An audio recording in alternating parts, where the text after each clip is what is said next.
You are fuming. It's 2 p.m. on a Monday and you are staring blankly at your screen. You're thinking to yourself, if I say I'm burning out, they'll think I'm weak. They'll think I can't handle the job. So instead of speaking up, you stay silent and you keep grinding until you eventually crash. Today, I'm handing you the A.M.P protocol. This is a strategic framework designed to help you to tell your boss you are drowning without sounding like a victim. Remember, silence is not a strategy. It is a resignation letter waiting to happen. It is time to turn the power back on.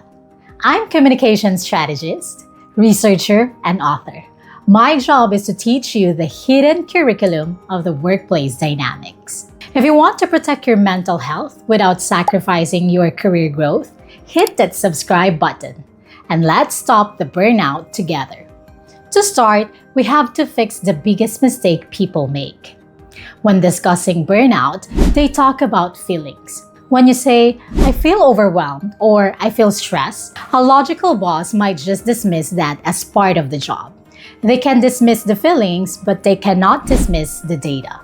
So step 1 of the A.M.P protocol is audit the loop. If you walk into your boss's office and cry, they will comfort you, but they won't fix the workload.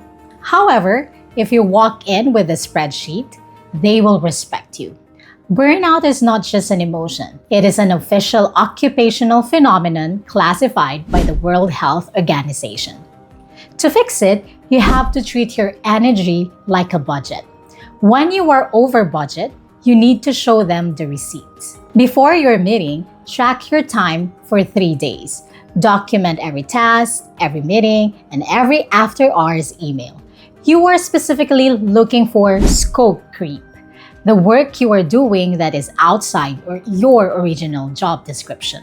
According to the WHO, burnout is defined by energy depletion, increased mental distance, and reduced professional efficacy. When you audit, you are proving that the sheer volume of work is creating errors and reducing your efficacy. Don't be the victim who says, I'm tired, but be the strategist who says, I've audited my last 2 weeks and the math doesn't work. I am operating at 120% capacity, which means the quality is starting to drop. See the difference? One is a complaint, the other one is a capacity report. So be honest. If you track your hours this week, how many of them were spent on work that is not actually in your job description? 10%? 50%? Tell me in the comments below. Once you have the data, the next logical move is to make them care. This leads us to harsh truth. Your company does not care about your happiness. They care about their risk. If you say you're unhappy, that's the you problem. But if you say a project is going to fail because you're exhausted, that's a them problem. Step 2 is map the risk. The most effective way to get a break is not to ask for sympathy, but to highlight the threat to the bottom line. Not with a lawsuit, but with reality. Professor Jeffrey Preffer at Stanford argues that workplace stress costs the U.S. economy $300 billion a year because stressed employees make expensive mistakes. In this conversation, your job is to highlight the cost of errors and not the cost of therapy. Instead of saying you need a break because you're stressed, try this. Because I am engaged in these 3 extra administrative tasks, I have 40% less focus time for our key client account. My concern is that if we don't adjust this, we risk missing the 3rd quarter renewal. By doing this, you are putting the ball in their court and persuading them to choose between your burnout and the client's renewal. They can't have both. Have you ever made a mistake at work purely because you were too tired to think straight? What happened? Share your story below. Now pause for a second. If you were a manager watching this, take a look at your team. Are they quiet? Are they cynical? Or are they making small, sloppy mistakes? You might not have a laziness problem. You might have a systemic burnout problem. And if you lose your best people, it will cost you 200% of their salary to replace them. I help organizations implement the A.M.P protocol at the team level. I teach leaders how to conduct capacity audits so they can retain their top talent before they quit. So if you want to build a sustainable high-performance culture, click the link below to apply for the corporate training. Stop burning your best fuel. Now that you've presented data and highlighted the risk, you must offer the solution. But be careful here. Do not simply ask for help, because help is vague and it puts the work back on your boss to figure out things for you. This brings us to step number 3, propose the trade-off through strategic subtraction. As Steve Jobs once said, focus is about saying no. In the burnout conversation, you aren't asking to do less work, you are asking to do better work by removing distractions. You are proposing a trade. For example, I will give you excellence on project X if we pause project Y. Never go into this meeting empty-handed. Bring 3 options: delegate, delete, or delay.